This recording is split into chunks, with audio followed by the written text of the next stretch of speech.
Bien, hermanos, vengamos al último estudio sobre la carta a los Gálatas, que hemos estado llevando bastante superficialmente, tocando solamente los puntos de mayor interés. Este es el último mensaje sobre esta gran carta, la carta que llamamos la Carta Magna de la Libertad Cristiana. Ahí tienen ustedes el boletín en su mano, favor de abrirlo, y tengan también abierta la Biblia en la carta a los Gálatas, en el capítulo 5, desde el verso 16. La pureza y la santidad del corazón los logramos por medio de la cruz. Cuando aceptamos al Señor Jesucristo, el Señor Jesucristo nos acepta a nosotros y nos da pureza, justicia y santidad.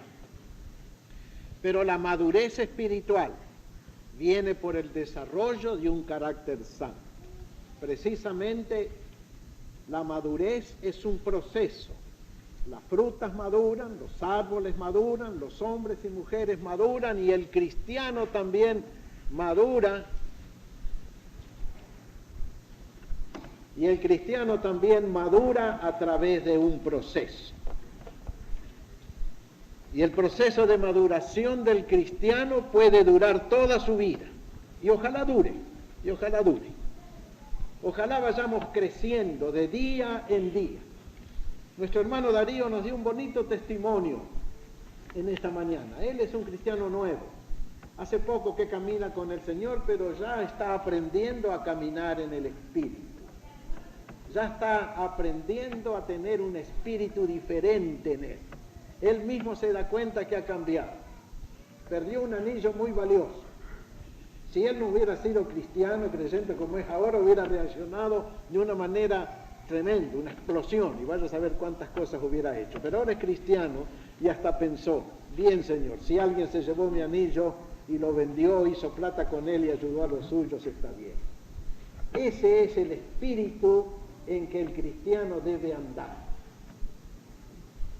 La porción escogida para hoy, Gálatas 6, 16, 5, 16, comienza con una exhortación sabia.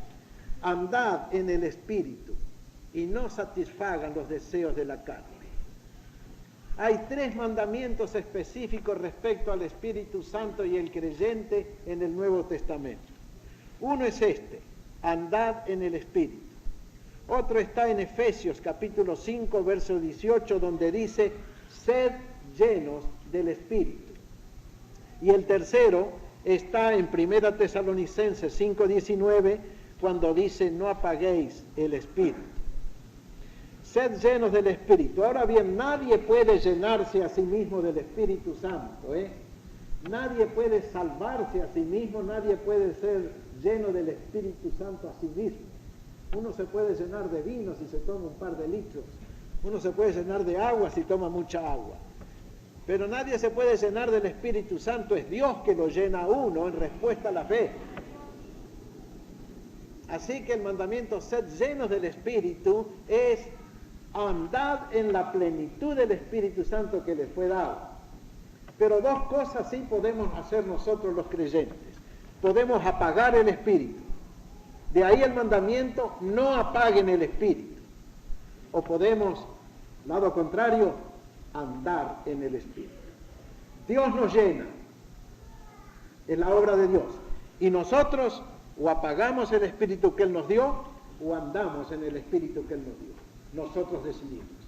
Y aquí está la clave de la vida cristiana, aquí está la clave del desarrollo cristiano. Andar en el Espíritu. Vean ustedes que el mandamiento no es salten en el Espíritu, griten en el Espíritu, lloren en el Espíritu. El mandamiento es caminen diariamente en el Espíritu de Cristo, en el Espíritu de aquel que se dio en la cruz por nosotros, que resucitó para nosotros y que intercede por nosotros todos los días en el cielo. Luego viene lo que llamamos en el verso 19 en adelante, el catálogo negro de las obras de la carne. Vean ustedes qué catálogo tenemos aquí. Hay varios pasajes en la Biblia que nos muestran estas listas negras de pecados que comete el hombre común y que el cristiano no puede cometer. Verso 19, manifiestas son las obras de la carne, que son adulterio, fornicación, inmundicia, lascivia, todos pecados del cuerpo, pecados de la concupiscencia son todos estos. Idolatría, hechicería, enemistades, pleitos, celos, iras, contiendas, disensiones, herejías, pecados del alma, pecados del entendimiento, pecados de la psiquis. Y por último, envidias, homicidios, borracheras, orgías, pecados de la voluntad. Aquí tenemos pues el catálogo negro que no hay que hacer, que no hay que seguir. Si estamos nosotros metidos dentro de alguno de estos pecados de esta lista, dejémoslo hoy mismo, abandonémoslo. No se puede vivir así y al mismo tiempo pretender andar en el Espíritu. Andar en el Espíritu es andar en la compañía de aquel Señor Jesucristo, que era todo amor, todo bondad, todo dulzura, todo paciencia, todo cariño, todo amistad. Andar en el Espíritu es andar con Cristo, tomados de la mano con Él. Hemos cantado ese precioso corito, tomados de la mano con Él. Pero realmente andamos tomados de la mano de Cristo, andamos caminando con Él.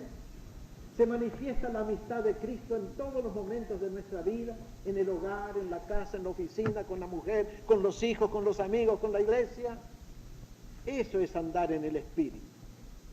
Cuando yo leo este texto, andar en el Espíritu, pienso enseguida en un yate a vela, en un bote a vela que anda por el mar, impulsado por una brisa fresca, y con las velas llenas, el bote va rompiendo raudamente las olas y avanzando, avanzando, avanzando, sin ruido, sin ruido. La navegación a vela es una navegación sin ruido, sin humo, sin bulla, sin alaraca.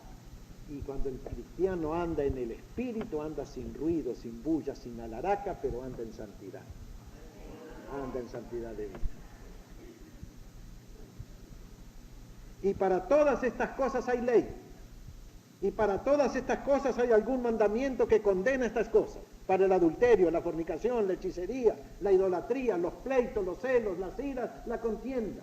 Para todas estas cosas hay ley en la palabra de Dios.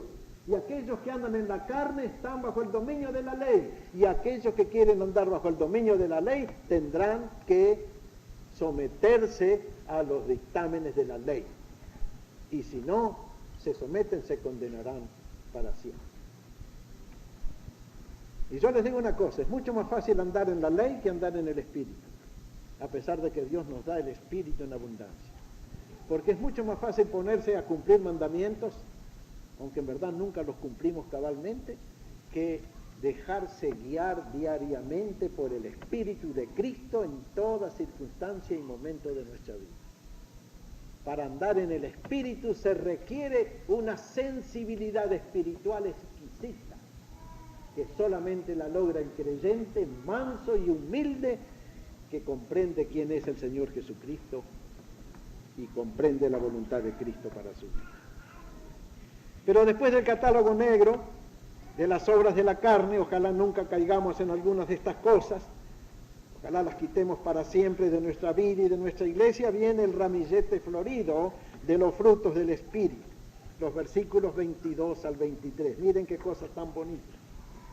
Mas el fruto del Espíritu es amor, gozo, paz, paciencia, benignidad, bondad, fe, mansedumbre, templanza. Contra tales cosas no hay ley. Contra tales cosas no hay restricciones. Contra tales cosas no hay mandamientos. Pueden practicarlos todo lo que ustedes quieran. No hay ninguna traba, ningún límite a practicar el amor, a practicar la mansedumbre, la paz, la paciencia. Háganlo todos los días, háganlo en todo momento, háganlo en abundancia, tengan mucho amor, mucha paz, mucha mansedumbre, mucha tolerancia, mucha comprensión. No hay ley para eso, no hay restricción para eso, no hay nada en contra. Háganlo siempre, hagámoslo siempre, todos nosotros. Y así vamos a andar en el Espíritu. Pero fornicar, adulterar, mentir, chismear, Y no lo hagan jamás, porque contra eso sí hay ley, contra eso hay mandamiento. Ese es el razonamiento del apóstol Pablo. Los que hacen tales cosas, condenadas por la ley, nunca heredarán el reino de Dios. Pero el que practica el amor, el que practica la dulzura, la tolerancia, la paciencia, la buena voluntad, el altruismo, siempre va a tener la bendición de Dios sobre su vida. No hay ley contra eso, no hay ley, no hay ley. Al contrario, hay un espíritu dentro de nosotros que produce estos frutos. De una manera admirable, el apóstol Pablo, que era un experto en el idioma griego, contrasta obras de la carne y fruto del Espíritu. Porque estas virtudes son un fruto del Espíritu Santo que Dios nos da cuando aceptamos a Jesucristo.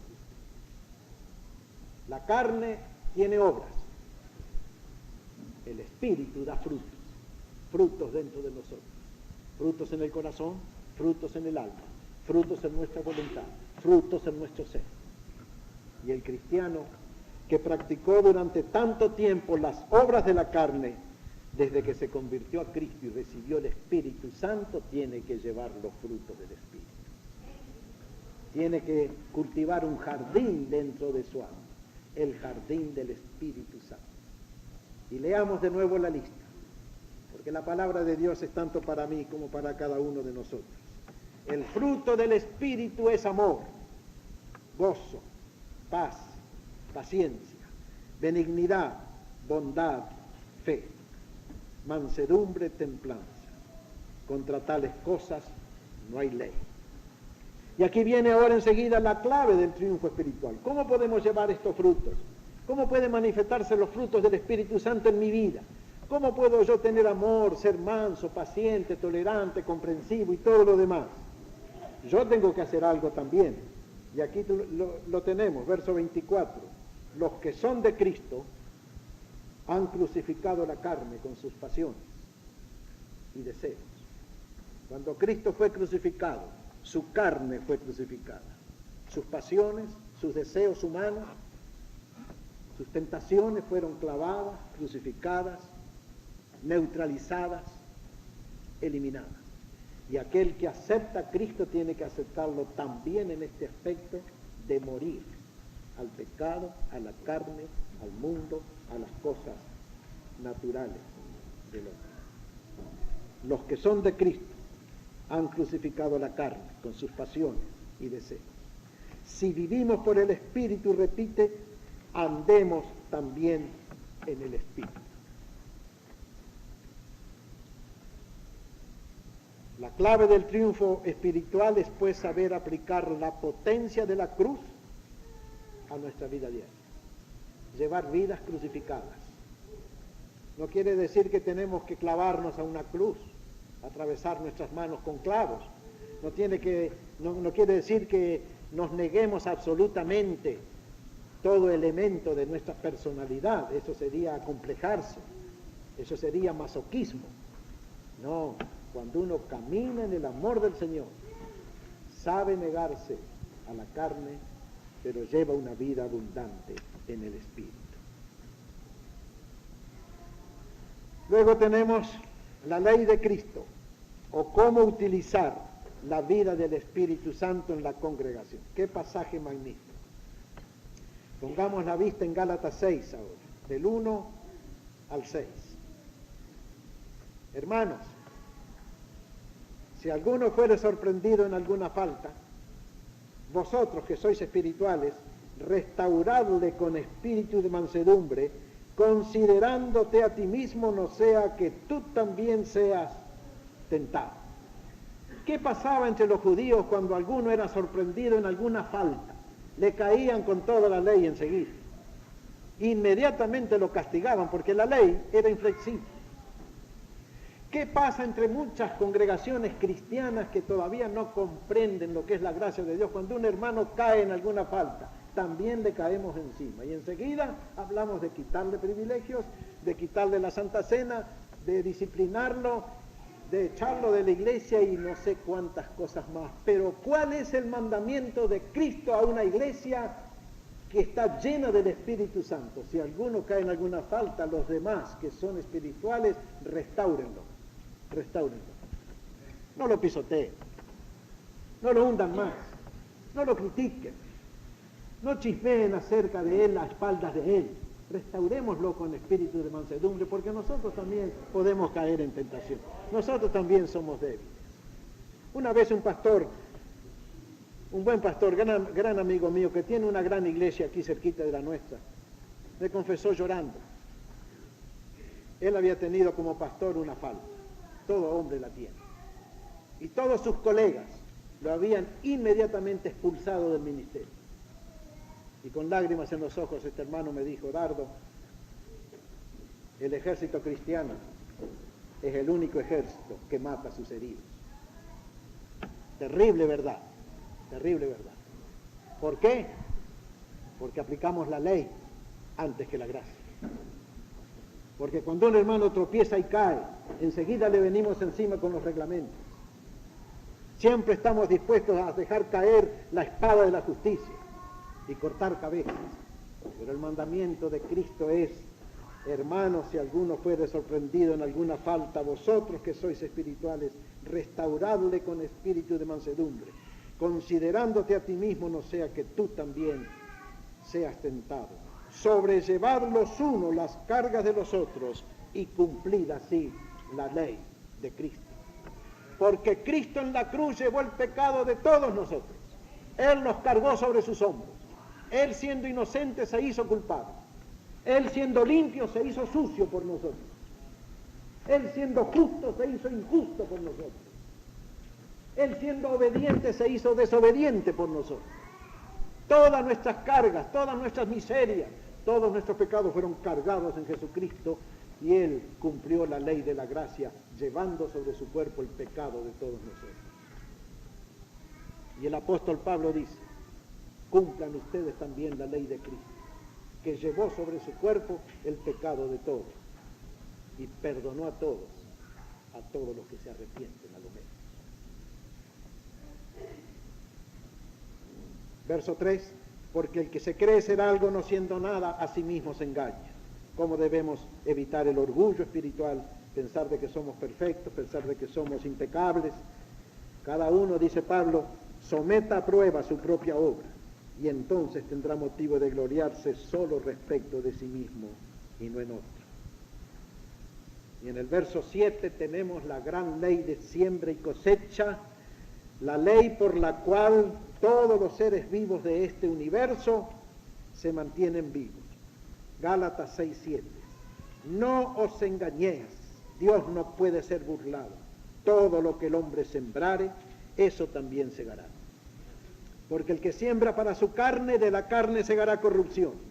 Mas el que siembra para el Espíritu, del Espíritu segará vida eterna. Podemos sembrar para nuestra carne celos, pleitos, iras, contiendas, chismes, maledicencias, mil cosas, borracheras, orgías. Podemos sembrar para nuestra carne, y de esa siembra maldita vamos a recoger solamente corrupción y muerte. Pero podemos sembrar para el Espíritu también, y cultivar el amor, la paciencia, la simpatía, la tolerancia, la comprensión, el cariño, y de eso vamos a cosechar Espíritu.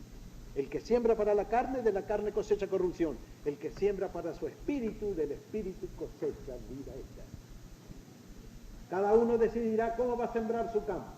Podemos sembrar el campo nuestro con espinas, con abrojos, o podemos sembrarlo con trigo, con maíz.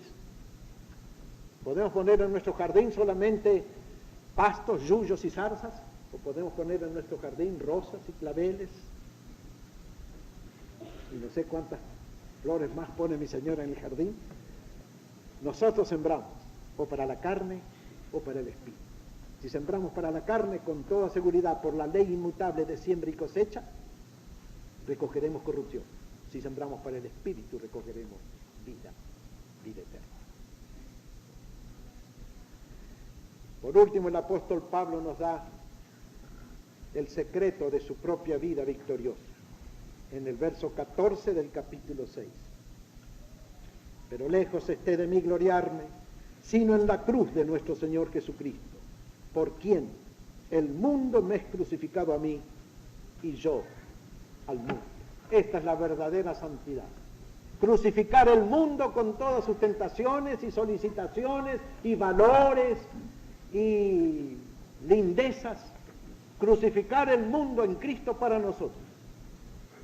Y que el mundo nos vea a nosotros como crucificados en Cristo. Ahí está la clave de la vida cristiana que va madurando en el Espíritu de día en día. El mundo crucificado para mí. Este mundo con todos sus valores, riquezas, atractivos, está como muerto para mí. Si esta mañana viene mi Señor a buscarme, yo con todo gusto le digo adiós al mundo. Y si no viene a buscarme, con todo gusto le digo adiós al mundo también. ¿No es cierto? Esa es la actitud de estar crucificado con Cristo cada día. Si Jesús viniera hoy en las nubes del cielo, se rajaran las nubes y aparecieran los ángeles y la trompeta y el arco iris y todo lo que va a aparecer con el Señor en su segunda venida, con qué gusto todos nosotros le diríamos adiós a la casa, adiós al auto, adiós al televisor, adiós a todo, ¿verdad? ¿Verdad que sí? Pero si no viniera hoy, tendríamos que decirle también, tener la misma actitud de decirle al mundo, no te necesito, no eres mío, tú estás crucificado para mí. Y que el mundo nos vea a nosotros como crucificados en Cristo, como apartados en Cristo. Y el apóstol Pablo termina esta magnífica carta de la libertad cristiana y termina el capítulo diciendo, verso 16, y a todos los que anden conforme a esta regla, de que el mundo esté crucificado para nosotros y nosotros estemos crucificados para el mundo, todos los que anden conforme a esta regla, paz y misericordia sea a ellos y al Israel de Dios. El Israel de Dios es la iglesia de Jesucristo. El Israel de Dios es la congregación de los que han nacido de nuevo cuando aceptaron a Jesucristo. Nosotros, la iglesia del pacto, somos el Israel de Dios. El Israel de Dios no está ya en Palestina. El Israel de Dios está aquí, dentro de este recinto, porque aquí está la iglesia de los nacidos de nuevo. Y nosotros tenemos que andar conforme a la regla eterna. Que el mundo esté crucificado para nosotros, nosotros estemos crucificados para el mundo y andemos en el Espíritu. Andemos en el Espíritu. Cada día cultivando el amor de Cristo y los frutos del Espíritu Santo. Vamos a tener un momento de oración. Quizás alguna persona que desee entregarse a Cristo en esta mañana. Yo le exhorto a que lo haga. Yo le pido que lo haga. Que deje la vida de la carne y que comience desde hoy la vida en el Espíritu. Cristo va a recibir a cualquiera que se entregue a Él. Voy a hacer una oración muy breve y sencilla. Si usted la quiere seguir, sígala y tome su decisión en esta mañana. Es lo más importante de la vida, lo único que vale en la vida. Dejar el mundo y aceptar a Cristo y la salvación que lo ofrece. Inclinemos nuestra cabeza. Señor, reconozco que soy pecador. Reconozco que he vivido en la vida de la carne. Adulterio, fornicación, borrachera, orgías. Pero en esta mañana, Señor, me arrepiento de mis pecados. Te pido perdón y acepto a Jesucristo como mi Señor y Salvador. Dame la vida del Espíritu, porque de aquí en adelante quiero andar en el Espíritu y no en la carne. Acepto a Cristo. Dame vida eterna. En el nombre de Jesús.